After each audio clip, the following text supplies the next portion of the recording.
Good morning. You listen to the Blaine's World Show. We're heard here on WPPM in Asheville, North Carolina, every Wednesday morning. You can also listen online and watch on WPPM's Facebook page. I'm your host, Blaine Greenfield. I'm here right now in my lovely Zoom studio in downtown Fairview, North Carolina. Each week we focus on the Asheville theater scene, as well as some of the positive news and information about good things coming out of the Asheville area and Western North Carolina. And to that end, it's my pleasure to introduce my first two guests, and they are Mike Yow and Karen Yow. Welcome aboard, guys. And it's good you're waving to all your fans and friends on Facebook. Yeah, right. For all three people. Okay, maybe four. And see you, Blaine. It's my pleasure, and it's really a pleasure, Mike, to have you on board with Karen. So I think you're setting the record now. This is like the 17th time you've been on the show, or 18th? 18th or 19th? 19th, who counts? But anyway, I should mention that Mike was born in Greensboro, North Carolina, but his family moved to the Atlanta area when he was not quite 10. He remained there until 2014 when he and Karen made the move to the beautiful mountains of Asheville. He's been a professional actor for 12 plus years and a semi-professional author. I like that, semi-professional. What makes you semi-professional? I guess because I don't make a lot at it, but and they're just game books, they're not real books. I mean, no, but I like how you said that, Mike. You don't make a lot out of the game book as opposed to your acting career where you make a lot of money, right? Yeah, well, weirdly enough, I still make more, maybe not this year. But anyway, he's been a semi-professional author for about 5. Karen is a retired attorney who now devotes herself full-time to acting and directing. She's married to fellow actor-director Mike Yow, and they have lived in Asheville since 2014. And they also are the proud, cat parents of how many cats? Two. Will we get to meet them tonight, or they're floating around? They might make an appearance behind us.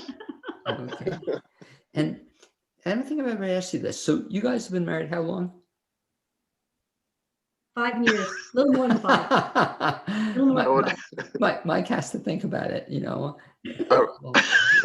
I almost said 6, and then I'm like, wait, it is 5. Well, no, Mike, I don't want Karen to hear this, but the answer I want you to give in the future. Don't listen, Karen. But when I ask you that next time, Mike, the answer you give is not long enough.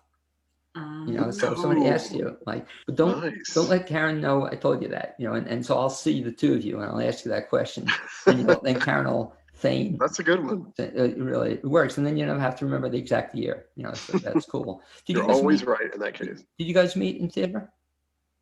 Yes. Mm-hmm. Where was that? Atlanta. Yeah. And what show were you doing? It was a traveling group called Atlanta Theater to Go, and we went around to different senior centers and things like that as a traveling group. And so it was a show. They did original shows, short little shows, and the show was called Vote for Rhonda. Vote for Rhonda. Okay. And did Rhonda win? Karen was a swing actor for one of the other correct roles. Oh, so you weren't Rhonda. Oh, were you ever Rhonda? No. I was Rhonda. No. I was Vote. Okay. And I think I asked Mike this, but I don't know if I've ever asked Karen this. But so you were in that show. But what was the first show you were ever in, Karen? First show I was ever in? Yeah. Like when did you start acting? When I was a kid. Yeah.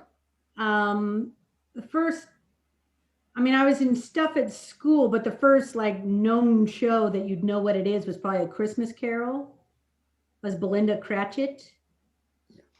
But that was middle school. Go back to when you were in school. So do you remember even in school, the very first time you ever performed before anybody else? I'm asking for a reason. Do you remember? Or one of the first times? I was young. I remember elementary school being a mermaid.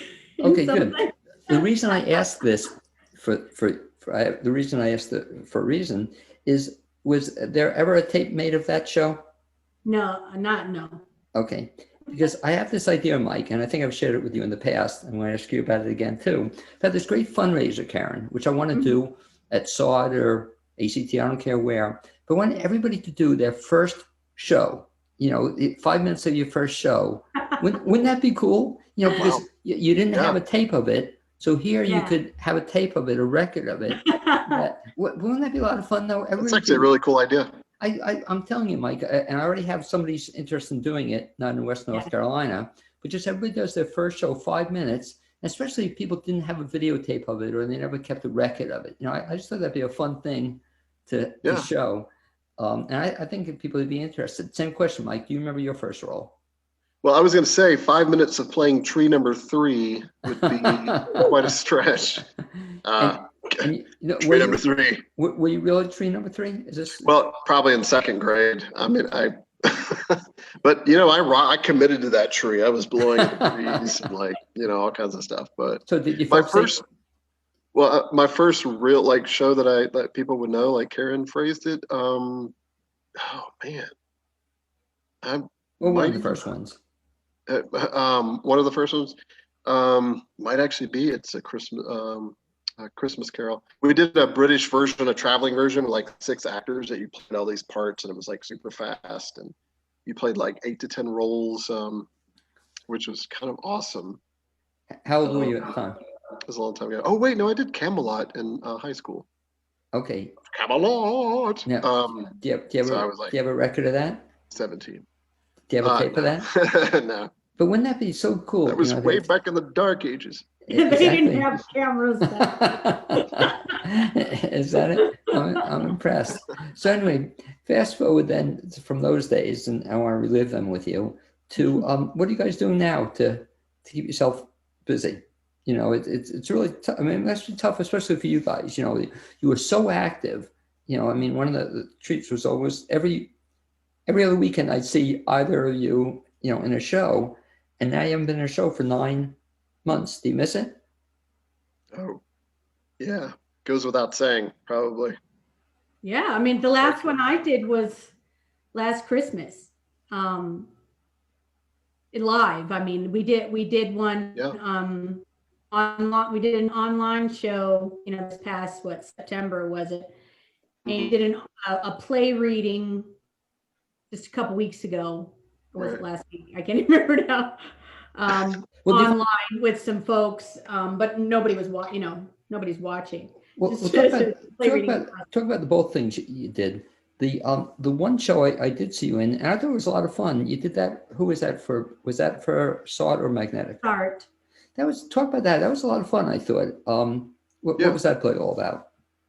So it was called Couples. And I think you saw it. It was good. It was actually written, Blaine, for this kind of format, so it sort of worked out really well. And that was for SART. That was fun. And then, like Karen said, I did a couple others similar to that. But it's just not the same as being on a live stage with a live audience. It's almost it's more like doing film work, honestly, than it is stage when you're doing a Zoom type of show. What I liked about the show you just mentioned, Mike, and I really had fun with it, because it was one of the first ones, like you said, that was written almost for Zoom. It was, for the benefit of the people who didn't see it, what was it? Who the psychiatrist was? Who was Karen? You were the psychiatrist? Yeah. Psychologist or psychiatrist? It was a marriage counselor. A marriage counselor, but you were a counselor then? Yes. Yeah. But it was really felt like you were speaking to a bunch of couples who were having problems. And I guess it could be done via Zoom. People could do now. So yeah. So it felt, I thought, real. It was well written. It was well acted. But before that, what was the last show you did live? I'm trying to see if I remember it or if I saw it. The Christmas show at Center for Art and Entertainment. At Hendersonville. Okay. Who kidnapped Mrs. Claus? Okay. And yeah, we did that show together. Right. Well, let me ask you. That's another question I wanted to ask you guys. So you've done a bunch of stuff together. How many plays have you done together? What was the answer you gave me earlier? Not nearly enough. Not nearly enough. Well, no. We had done very few together before we moved here. But since we've moved here, because it's a smaller area. 5 or 6. We've done a lot more together. So maybe, I don't know, 10? Probably 8 total. I don't know. Do you enjoy? You said 10, so 9. Yeah. 9. Yeah. Right. Always Let's said, meet in the oh, middle. We don't even know anymore. Do you like performing together? Yeah. Yeah. Because here's a question I ask couples, and I'd be curious how you handle it. In terms of lines, whether together or you're separate, do you run lines with each other? No.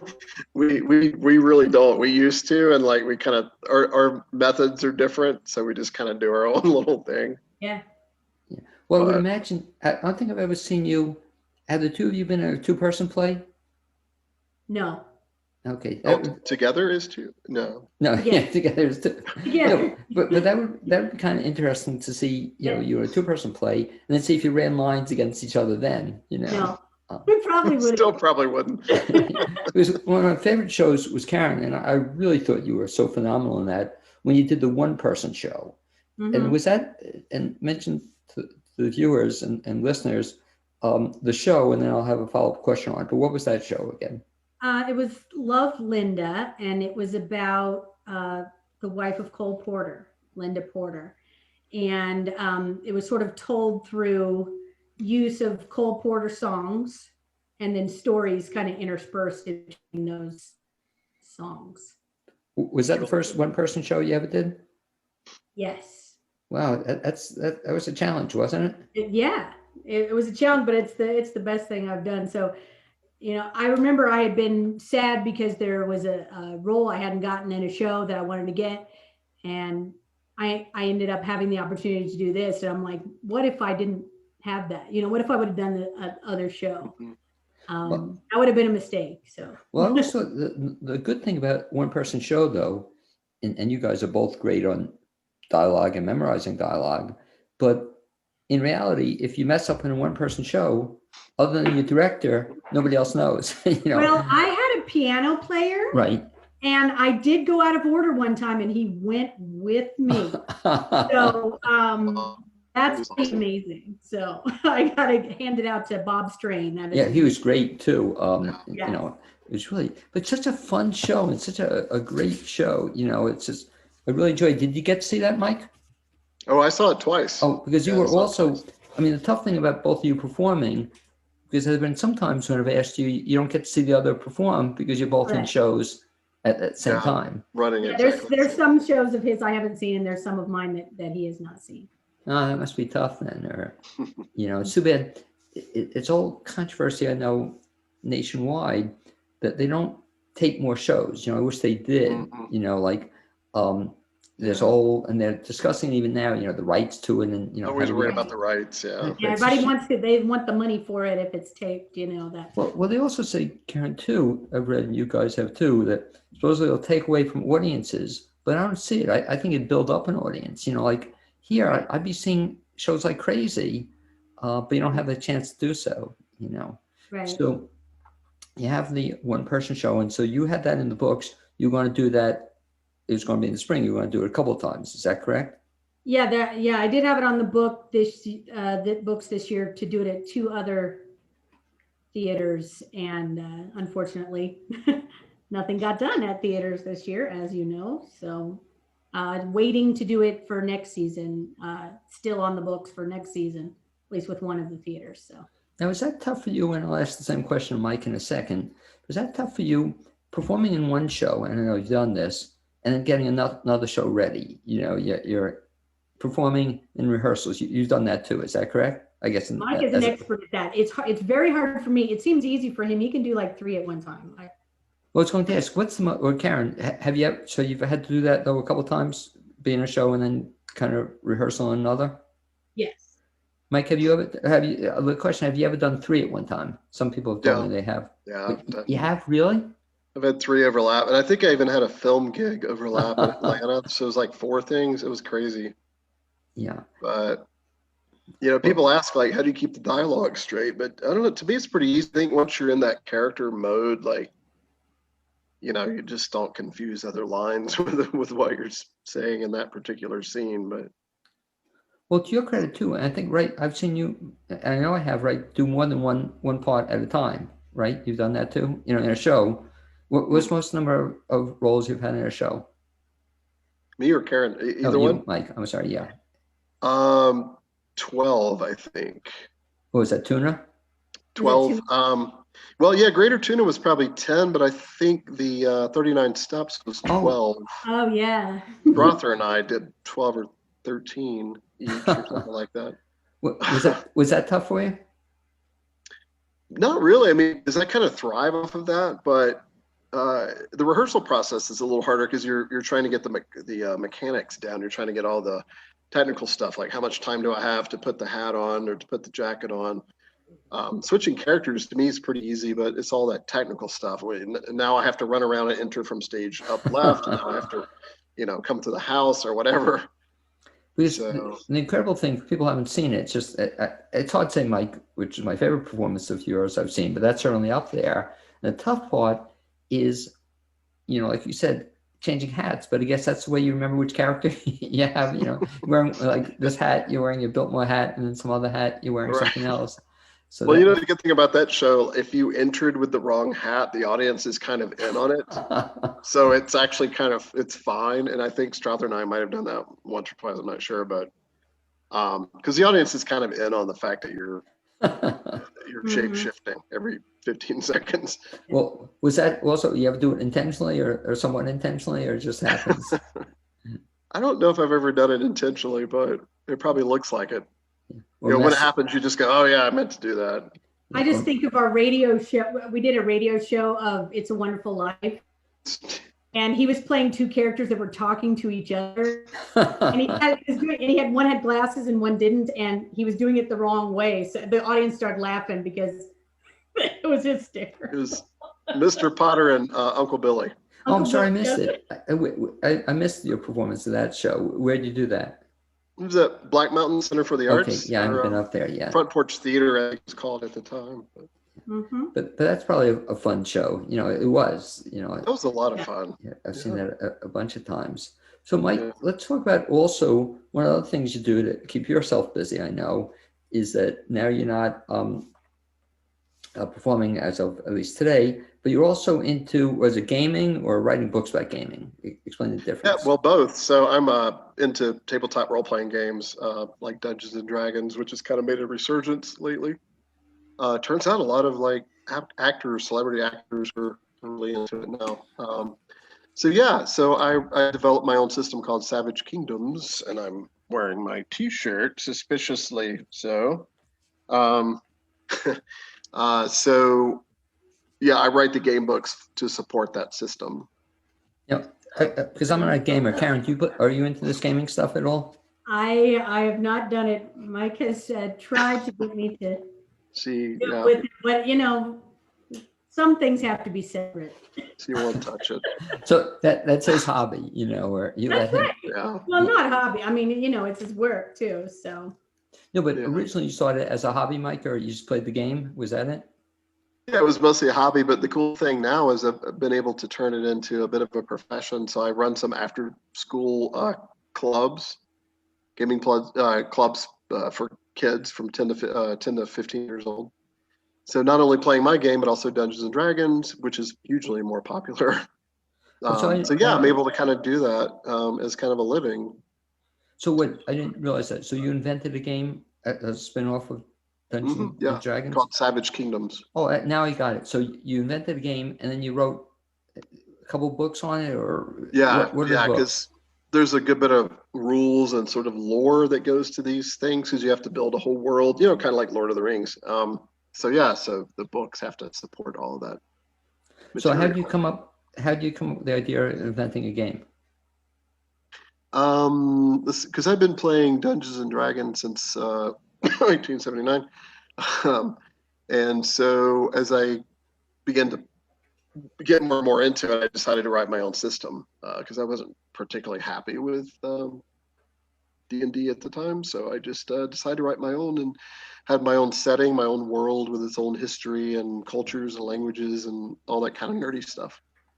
So Karen, I can just see it in the house. We should have, I have the BLAINESWORLD sign in the back of, me. We should have a Mike's World or, a thing in the house. We should enter the house and it should be the whole mystical world. You should have instead of Christmas lights. World of Savage. Yeah, exactly. What? He has something. What is that? That's his book. That's his latest book. That's one of them. Wait, so that's kind of neat. So now I got the idea, Karen. So you come up with an invention, you invent the game, Right. but then to play the game, you have to buy the book. Is that the idea on it? Well, I think people have done with that, but I guess, well, they at least need the PDF, right? Even if they don't get the big book, but they need the Right. rule, you need to understand the world and the rules and all of that. Yeah. So you need the book. Mhm. Well, that must have been fun too. So was this your first book you wrote? Well, this is the 3rd edition of the game, so this is Right. like the 6th book that I've written in it. So it's So- nice to claim to be a published author, although I must asterisk that by saying it's self-published, so it's not as cool as it sounds like, Well, but no, it's it's still still pretty kind of cool. fun. But so each time, I don't get this. So you play the game, but then you have to, there's new versions of the game or it advances. Is that? Yeah, you have to kind of keep it fresh and like reinvent it every 3 years or so. That's kind of been the model that I've followed. And then when you can release new material every so often. So there'll be another book out probably May of next year. Because that's the model my textbook publishers use. And I've done some writing of textbooks and parts of them as well. Oh yeah. And yeah, to get people to buy Karen a new book, be a law book or anything else, you just have to revise it every 3 years, and Right. it's the same old stuff, but you get to sell, you don't get people to buy the old one. But I like that. So you invented this one game. Do you see yourself inventing another game down the road? I'm working on a couple others. There's one set in the Old West called Mythic West, and a science fiction version of it as well. But we'll see. I'm just kind of dabbling with those right now. I'm still mostly into this one, trying to develop it. Because I'll show you, and I'll have to send you information on this. But a friend of mine writes romance novels. But the reason I mentioned it to you is that they're written where you fill in the names of the people in them so that you buy it as a gift for somebody. They used to have it for kids, but now they have it for adults. So I could see you doing that, Mike. I said, or maybe Karen as well. So a friend of mine wrote a Western romance, version, and just kind of a fun thing. Sort of reminds me a little what you do. I don't know if you'd be interested in that, but it's just That's a fun really cool. way to write Yeah. a book. And that, you need, which you guys have, you need an imagination, so you have to Yeah. create the plot. And this could be, we could have you now writing romance novels, Mike. That's a really cool idea, No, actually. but I'm going to send you information about it, seriously, because the fun Yeah. part about it is Karen, there are 2 versions. And so you have a choice. You can get a mild one or a hot one, And so I got Cynthia, the hot one. It's like R as opposed to G, That's But funny. But you take the story, and Mike, you could take a science fiction story. It would really be cool if you take exactly the game and just write I could see yourself doing that, if you'd be interested, just kind of a fun thing. And Karen could write one about a lawyer, or whatever. Yeah, they've done those books for years. I had one as a kid, I remember, that had my name in it, and it was about me. And right, me too as a kid, but this is the first time I saw it as an adult. And you fill in 20 blanks, and throughout the book, so you put your best friend, and then you put your favorite color or whatever. And so 20 times, but they self-publish it in essence. That's just a fun thing to do. But sort of like, so when you self-published your, I guess it's called a rule book. Is that what you would call it? Right. Yeah. So you did, because I just did this recently with a joke book. You did that on Amazon? Yeah. Well, the first edition I put on Amazon, but this one's on Drive-Through RPG. Okay. Same kind of thing though? DriveThroughRPG.com. Yeah. But they mostly carry just game-oriented stuff instead of Amazon kind of carries everything. Plus, Amazon doesn't do hardcover books, which I like to do. So this company does the hardcover. Oh, that's cool. Yeah. And the hardcover book looks beautiful. I've seen it. It looks really good. Yeah, thank you. Yes, they're really pretty. And we found out some of your future plans coming up. Karen, you have anything on your agenda that you're working on? Your next one-person play? Theater-wise, on hold. I mean, I do have a theater that plans to run Love Linda within a few months. I don't know what's going to happen there. We can hope that something's going to come up soon, but that's the next thing on the agenda. And then, last year we did audition for all these shows, and a lot of the theaters did say they plan to run them this season, but we don't know for sure yet what's going to happen with all of those. So What are you thinking, Karen, that in terms of people coming back to live theater, when do you see it happening?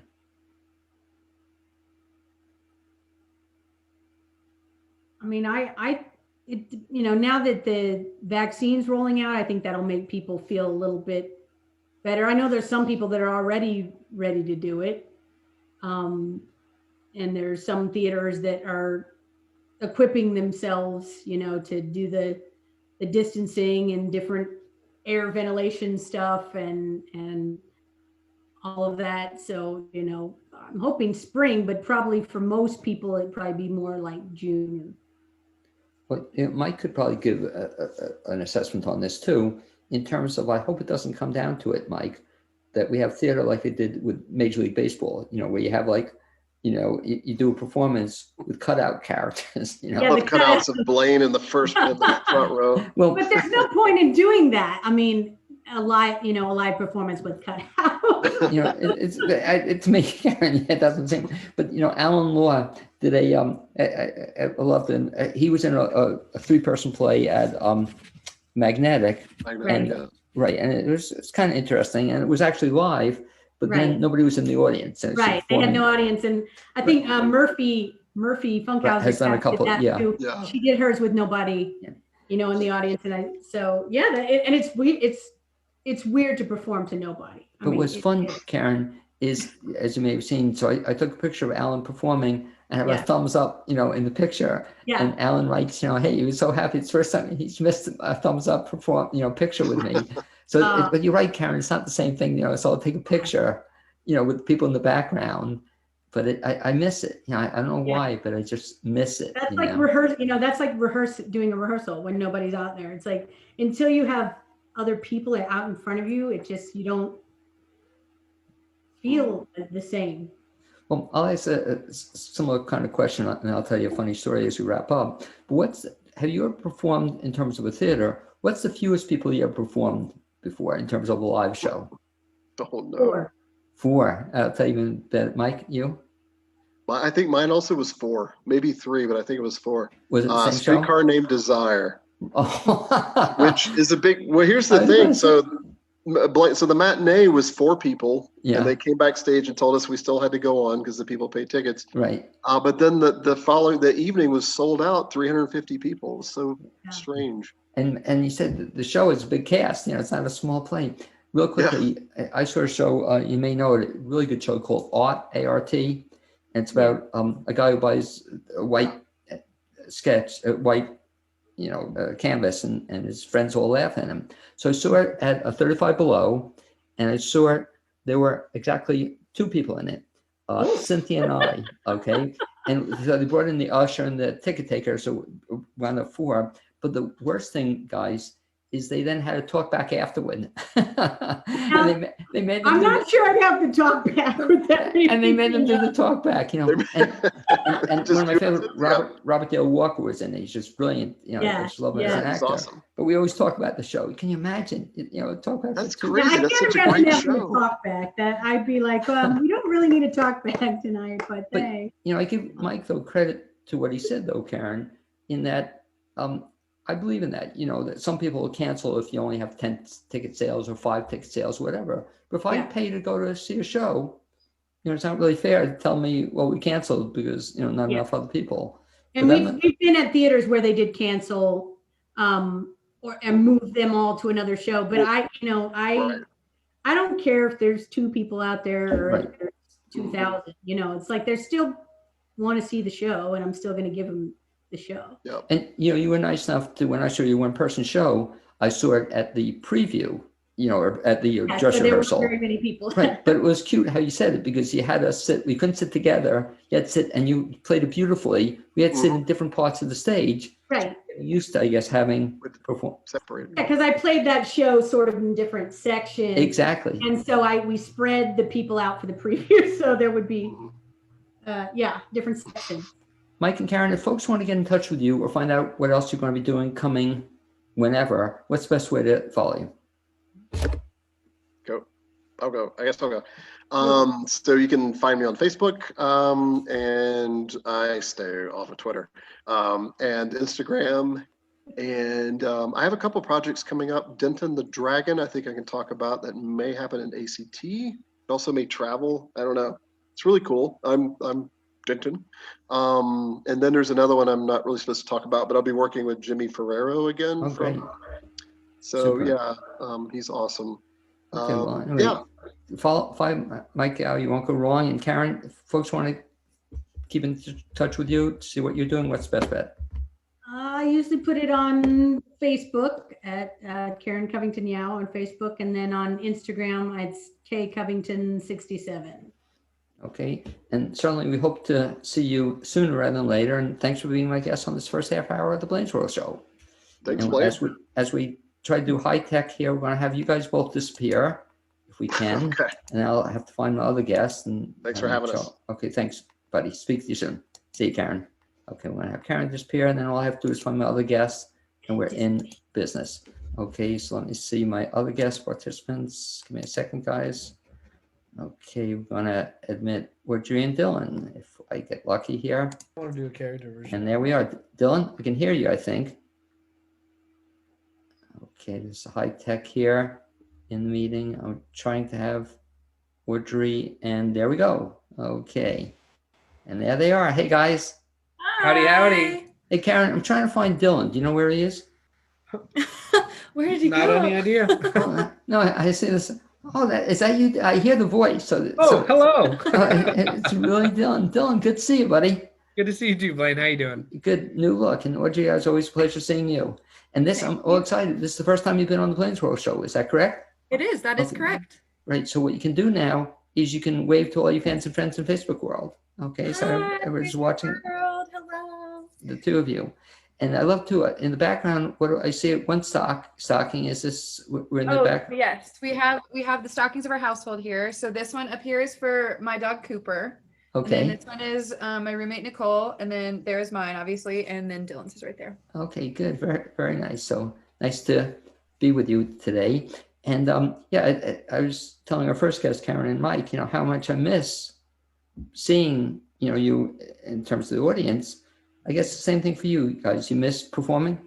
Oh, absolutely. So much. Yeah. Every day I wish I could be at a rehearsal or on a stage or, practicing music, really anything. Yeah, we both had a lot of really, really cool shows planned out for this year, and like all ones that we were really pumped about. Like Dylan was going to be the baker in Into the Woods. I had the opportunity. I was going to be one of the narrators in Joseph and the Amazing Technicolor Dreamcoat. I mean, we had lots of shows we were excited about, but the pandemic had other plans for us.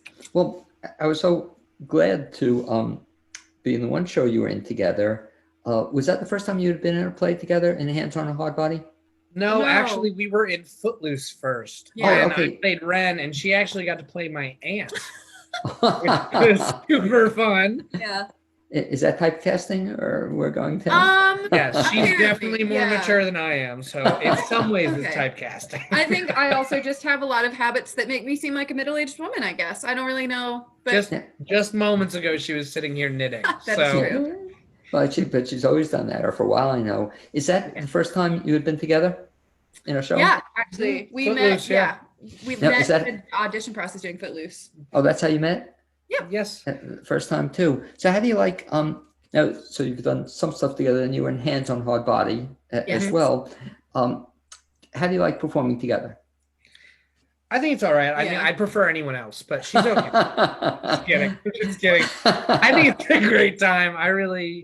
I think we have a great time because, obviously we get along together or we wouldn't be dating. So we, Yeah. backstage antics are the regular amount of fun you'd have with any cast member you get along with. That's And true. and then it helps also with your chemistry on stage, no matter what the role is, whether True. romantic or non-romantic. Being so comfortable with each other really helps you connect on stage in new roles. Well, how And about it also kind of helps us like build a connection with because we both have very extroverted personalities. So I think that it's been cool to do shows together because people then kind of feed off of that energy, and we're able to form like pretty close bonds with other people that are in our shows too. Well, I find that hard to believe, Audrey, that Dylan has an extra. I know you never would have guessed that. I know him a little bit better than you, but Dylan has an extroverted personality. I know. Who didn't- would have guessed? I usually Exactly. hide in a corner. I don't even. I'm like down here. You don't even know. Exactly. How about running lines? Do you run lines with each other? I tend to run lines more with Dillon. Dillon has the luxury of having an almost photographic memory. And so when we were doing Hands on a Hard Body, I think he memorized his lines like literally a week before we were supposed to have it done. And like I literally made flashcards to make sure that I had all of my lines memorized. So I normally make him run lines with me more than he needs me to run lines with him. But I'm always happy to run lines. I Yeah. think it's an important part of, the rehearsal process, especially if it's something that you definitely need. Not everyone can, just know their lines automatically. And I think even if you can learn them automatically, repetition is key. Yeah, and, I agree. having flashcards and practicing with another person is a really good way to do that. Absolutely. One of the things that amazed me about you, Dillon, because again, I've seen you more stuff than Audrey, is that, how you kind of get into like each role, and each role is different. And, like Footloose, you had that one role, then Hands on a Hard Body, it wasn't necessarily the leading role, but you were just so perfect in that, wasn't he, Audrey? Not that you weren't perfect too, but Audrey, I love that show. I still feel like, compliment to both of you. I may have told you about this, but I was able to get the CD for the show. I don't know if you've ever, have you ever heard this? Awesome. So, kid you not, and I wrote Jerry, and I may have written to you individually, but I'm listening to the CD, and I'm actually enjoying your performances. I kid you not, better than the CD. It just, That's so sweet. Thank but you. you have to get the you have to get the CD. I'm telling you, like Aaron was a guest on my show previously, and his role. It was a shame that we didn't have more people see it. So I thought that was as good a show. I just love that show. Did you? I think it's a really special show, but it's hard. Like it's special once you understand what it is, if that makes sense. I think one reason that we had a hard time getting people in the door is because people hear the title of the show and they're kind of thrown and don't really understand what it's about. But I think that the show has such good messages. And I think for both of us, we built like some of the strongest relationships we've built in theater doing that show together. It was really awesome. It's got a lot behind it, and it's not a super well-known show because it didn't stay on Broadway or off Broadway very long. But the original cast that did it, and then all the the show we did, and I've seen other performances of it online. It's a very close bonding type of show, which is great. And the music itself, I think the tight-knit harmonies and the powerful lyrics, it all helps everyone connect further into the show. Because you don't imagine there'll be a lot going on with just 12 people around a truck, but then you have this whole show develop around it. And I think it's amazing what you can do with such a little subject that has so much meaning to people. I remember one of the first times we did Joy of the Lord, right. which was Lau. Oh, she was awesome in that role, first of all. But like one of the first times we did that song all together, and we were all like clapping our hands in the background. It was just, it was a special moment. And I think that show itself is full of special moments, and it's because of the music, and I think it's because of the book as well.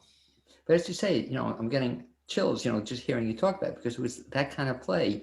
The story, I tell two stories though from it that I'll always remember. One is that my wife was always pissed, when she saw the show, because she thought I was the hard body. Wait. You weren't the hard body? I'm confused. I know. That changes the whole perception. But I told her, want me in the show? Oh, great. What is Hands on a Hard Body? Really? And then I didn't want to ruin it for her, so she came. And then the best part, though, and you may remember, you didn't see it, but I think it was a dress rehearsal. And the radio guy was, the name's Jay Mitchell. Jay was great. And did you hear the story, the one line I blew? Did you ever hear that story? Oh, I do remember that. I vaguely remember that. So anyway, I'm supposed to say, and that's why I amazed Dillon with his memory. I have trouble remembering, 5 lines, let alone one, I get it. But I'm supposed to say, and if you keep your hands on the hard body, you can suffer from tremors, hallucinations, and even psychosis. So you can suffer from tremors, halitosis, and even psychosis. And then Jay saved me, thank goodness. He's great. But he says, Doc, don't you mean hallucinations? You probably would suffer from halitosis too. You wouldn't be able to brush your teeth standing with a hard body the whole time. And just you talk about the show, and I loved I shouldn't say this in front of Dillon, but the chemistry you had in that show was just so sweet, and that toward the end, that song is just love that show, Dan and I had a really close connection, and it helped the chemistry come out. I think it also helped that, so Dan and I got to do shows essentially back to back together. when we did Footloose, Dan actually played my husband in Footloose. And then he got to play my husband again when we did Hands on a Hard Body. So I think that it was really great that we already kind of had that connection and that relationship built up, that we were able to kind of build on it and change it for the show that we were doing together. And Dan's such a special person, and he makes it really easy to form a really meaningful connection, both on stage and off. But, even as you're talking about it, it makes me realize how much I miss, theater. Sure. Oh my gosh, yeah. I watch all the Zoom stuff, but it's not the same. It's No. just not at all. It's clinging to that little feeling that you can still get, but it doesn't compare anywhere near to the high of being on stage and performing live for people. Yeah. Even when you do like a live stream, it's still not. It doesn't have that power that you feel when you're on a stage. I mean, it's good that we're keeping the community alive and we're keeping art alive in the community, but oh man, I miss it. I miss being up there. I miss dancing, singing, acting like a fool. Yeah. I think it's the lights too. I think the lights do do something that just like changes. That sweat. Your You don't psyche. get that. Yeah. Well, also, it's probably tough too. The idea you're doing Zoom, but you're not performing for an audience. It's like I mentioned Karen and Mike, our guests, the first half hour. It'd be like, when and if theater comes back, hopefully soon. In a way, I kind of hope they don't have cardboard, figures in the stands. Yeah. If they do, I want them to be those ones with the little sound boxes. So when you So move, they they go, yeah, that's good. But I don't know, Dillon. Same thing too. I don't follow sports anymore, because following sports isn't this. It's like canned. I guess watching a movie. Canned or laughter. It's just not the same. Yeah, So. I agree. Personally, I've still been following sports. My family are Dolphins fans. Yeah. And Dolphin Stadium is allowing in 20% capacity, Right. which is still 17,000 That's people. a lot of people. Right. Yeah. It's too many people, but I'm still following, and we're doing good this year, so that's what matters. Yeah, but are they, when they haven't watched Dolphins game, but do they I understand they pump up the volume, for the 17,000, they enhance it. Yeah. They haven't been doing it for the games where they have at least set like 15,000, but if it's 15 or more, they haven't. But if it's less than that, they've gotten pre-recorded sounds of the audiences from games before, and they pumped them. And in the stadiums with no fans, they've done just that. And it's weird. And the things you can hear are different. I imagine it would be that way in a theater too. Like the little things that you don't hear on stage normally would absolutely be picked out if you only had 20 people in the audience. Right. Exactly. So it's wild to see that. It's a whole different kind of performing, but it's still interesting to see how it's affected all aspects of the world in the performing. What's the least number of people you have performed before? Have you ever performed like a smaller group? I performed in 35 Below. Right. That was the last show I did before COVID. I'm sorry, I missed that. Right. No, okay. I mean, it closed. We did one weekend and then it closed. No, that was because I was in a show at the same. That's where I was. Oh yeah, you were. Oh, you were at Magnetic, correct? Yeah, and the same thing. We were lucky. We got a weekend in. You got a weekend too. We got one weekend, and then everything happened with COVID, and it closed down. So what was that show? I'm so sorry I missed it. What was the show? Oh, it's okay. I got to do Great Falls with John Hall, which was actually a really humbling experience. And directed by Chanda. It was directed by Chanda, and Chanda is an incredible director.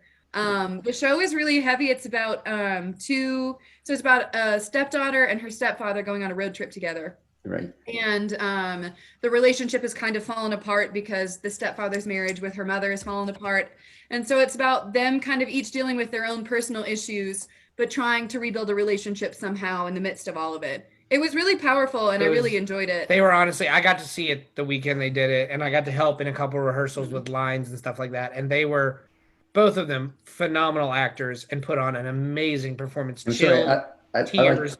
I like John also as an actor, Yeah, John's a really talented actor for sure. They did well. There were definitely times where even though I knew the show and what was coming up, I still cried on the weekend when I saw it. Their performance was powerful and amazing, and hopefully it'll get to come back once everything clears up. Is that the plan to finish it? They'd like to try to. It's just going to depend on the schedule of everything. And when everything opens back up.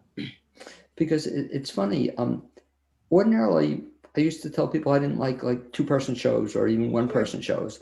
But then Charlie Flynn McKeever, who was a guest on the show once from North Carolina Stage, he said, no, you don't dislike one or two-person shows. You dislike bad one or two-person shows. Fair. That's so fair. If it's good, you're going to If- enjoy it. You know, If it's good, some people even prefer it over the big shows because True. of the intensity and the closeness. Sometimes it's even better. It also tends to, I think what I find interesting about two-person shows is a lot of them try to tackle like heavier issues. right.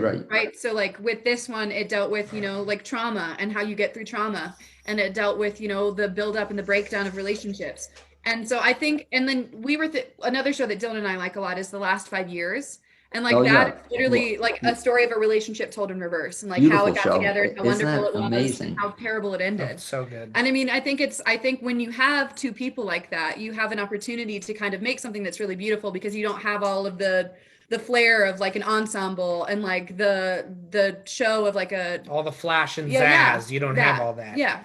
Well, I'd love to see you two in that show. That'd be a great. Oh, we would love to we do would that. love to do But I that. could really see you being in that. But I love that show. You know, have you Yeah. ever been in a one-person show?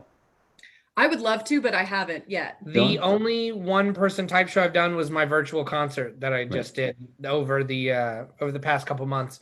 Yeah. But other than that, no, I haven't had the chance to do a one-person show. Not except yet. you forgot something that it wasn't a one-person show. It wasn't. Sorry, I had a guess. It was a one-person show with a guest star. Thank you. Yeah. Thank you so much. Right. Now that was cool. So, and it was very well done because again, I've seen some Zoom shows have been terrible. So you tape that where you tape that at your place there? Yeah, I've taped that at Audrey's house and Right. at my Good job. work. Yeah. And I think I did one scene in like outside the house on the front porch. And it was actually all edited by Audrey's roommate, Nicole Sumter. Who is a very talented video editor and stage manager extraordinaire. Yeah, she works over at Heart and she's a fantastic Yeah, individual. by the way, you can mention to her. I believe kudos to her. She just did the hot show too. Didn't She she? do did. something? She did put. Similar- She edited In Our Solitude. Tell her, and I mentioned in my blog, or show it to her. But she was very well done. I thought that was Yeah, beautifully done. she did a great job. Did you see that show? Yeah. The hot We show. did- Yeah, yes. we got to see her edit it. We got to see the whole process. Oh, Yeah, really? it was great. She actually is also editing right now. We were both in it. The 12 days of Heartmas. Heartmas, which is over the next, I think they've already done 3 days. Yeah. Over the rest of the days, the 9 days until Christmas, they're uploading day by day videos of people in the Oh. Heart community and the Heart acting community doing songs of Christmas. So they've, Audrey got to do a song. My Good. song came out 2 days ago. I did Meliki Liki Maka. I think And mine's coming out Audrey says tomorrow. yet to premiere, so we won't Oh, let so you each put it day in. you just have to check Hot is whatever the Hot On their website Instagram. is. You can Yeah, check if you their go to their Instagram. Instagram, and I believe on their website, there's a way to get to it, but it's on their YouTube page as well. Yeah. Okay, great. Fun thing too. I also back to your one-person show, Dylan, person plus. You know, special guest Yeah, plus appearance. guest. The best part of that. Now, did you put that all together yourself and chose the music? I did choose all the music, and I learned all the stuff myself, and/or used karaoke tracks and sang while reading it. But I did the whole show myself, and then had Nicole edit it and asked Audrey to join me for it. I wanted to add a couple more duets in, but time constraints and just the way COVID worked out and how people were, around certain people, I wasn't able to make it work out. Sure. But I still think it came out pretty well for what I had. I thought it was great, but you forgot to mention too. There was also another special guest appearance you had there. Cooper. Yes, Cooper, Cooper. my little beagle who Well, no. likes Aside from Cooper, I'm also thinking you had a mermaid in the show too. Oh, yes, Ariel. yes. She was busy, but I was able to book her. She Yeah. was wonderful. Full hair and makeup. Right, That was exactly. fun. That was a fun day. We spent like an entire afternoon. Like I did Dylan's hair and Nicole did his makeup, and we positioned him right on our couch over here. Oh, it was such a fun time. It was a lot of fun. I honestly, when I started doing the show, I knew I had the option. I could go to SART or ACT or Heart. I could talk to someone and get on a stage and do it like that. But I figured everyone else is going to be at their homes watching it. Right. Everyone else is doing COVID. I'm going to do it too. So I went pure COVID style and was like, let's just do it at home and at work and outside. Just places everyone else can go. I don't want to be the only one that gets to be on a stage. So I went a different approach with it, and I think it worked out well, especially since I'm so weird. I think it was since I'm so weird, it worked out well. Do you see that? Dylan I Weir? mean, I just like to say that he's unique. He's a very unique personality. That's how I like to put it. Or different, Yes, that's it. Different, That's it. Different. unique. But no, he says that. So anyway, so you're now in COVID. You've been together for a while. What are you planning anything? Are you working on anything now? Well, we were planning to do something with ACT, but that kind of fell through. Right. So right now, I mean, the Hartmas thing is really the only thing that we've got on our radar. We're looking out for any opportunities as we can find them. Dillon actually got to do a short film here recently. I did recently do a short film, which you can find on the Hats Away Productions Facebook page. It was a short film with actually Carson Fox, who was in Fantastics with me as one of the mutes. He's a director that has his own company called Hats Away Productions. And we did a short film called To the Edge, which is about a wife and husband whose marriage is quite in the tank, and they're working through it. And it's kind of a mysterious action thriller type. And it was a lot of fun. And my co-star in it was Madison Garris, who's another popular actress in the area. And it was a lot of fun to do, honestly. And it came out to like a 20-minute short film. I have that's out, and that came out 2 weeks ago. You can find it again on Hats Away Productions Facebook page. And then I did I just got to do an Ingalls commercial this past week, and I have a short filming on Saturday actually for an ad that's going to be like an Instagram, Facebook ad helping women get out of situations for sexual trafficking. And it's a big ad thing that they're doing, and I'm working with someone who is a producer and director type for like HBO and Marvel and stuff like that. So it's a pretty big deal, and I'm enjoying that. But the Ingalls commercial, you didn't have to shave your beard? Didn't have to shave my beard. We did it all COVID style and separated, and it was there were only a couple of us, but it was to show the full range of sports. Yeah, fans. we had a clean shaven person and someone with short beard, and then like a beard. So it worked out well. Was that yours? Mine's the beard. Yeah, got it. Okay. I'm really looking forward to that. So when will that be aired? Do you know? I do not know. I believe it's supposed to sponsor the basketball season. Yeah. They do the Ingalls Games of the Weeks, I believe, for college, and it's going to be for sponsoring those. So hopefully, sometime early next year, those will be coming out. Very exciting. Is that your first commercial? That is my first commercial, actually. Yeah. Yep. And the other one was my first short film. I also did over I want to say like a month and a half ago with Attic Salt. Oh yeah. I did a recording of a two-person show called Lies. And we actually did a recording in our houses, but we made like a full set in our houses for it and used props and everything and timed it perfectly as like a show. And that has been recorded, and I believe that's going to be released through Attic Salt sometime in the next couple months. Okay, The yeah. play is super interesting. The play is super, super good. Yeah, the play is interesting. It's a two-person show about a German-American propagandist who's in jail and her young, inexperienced Jewish lawyer who comes in to try to get her out. So I played the young, inexperienced Jewish lawyer. And it was... who else is in it? Oh, Christine Montecalvo. Okay, right. I know her. Yeah. Montecalvo. She's fantastic to work with. I'm sure I just butchered her last name, and I'm so sorry. You did, I think, but I don't have it either, so I won't try. She's phenomenal, and it was directed by Jeff Cantonese. Okay. And it was a blast to work with both of them, and we just did a staged reading, really, so we didn't memorize everything, but it looks like a real show, and it was done super well, and they edited it through Attic Salt, and it was I'm excited to see when it actually comes out. What you mentioned, and you told me this also off the air, that you have a good memory for lines and stuff. Did you always have it? I'd like to say yeah. I probably not when I was really young. When I was really young, I didn't quite have it, but about middle school, early high school age, I realized that I could really memorize things. I've always been that way with like tests and book passages and stuff in English. And then when I started really, really doing theater in middle school, I realized I could easily retain the lines. And over time, I realized it was more of I see the actual page in my mind. And it's it just really helps with everything, because then I also find it easy to memorize where everyone else's lines go. So I fit my spacing right. And it's been a helpful trick.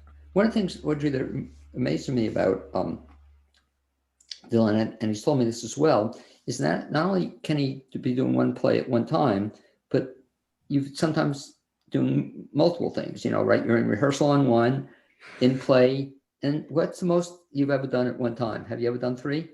I have done, at one point in time, I did 2 shows.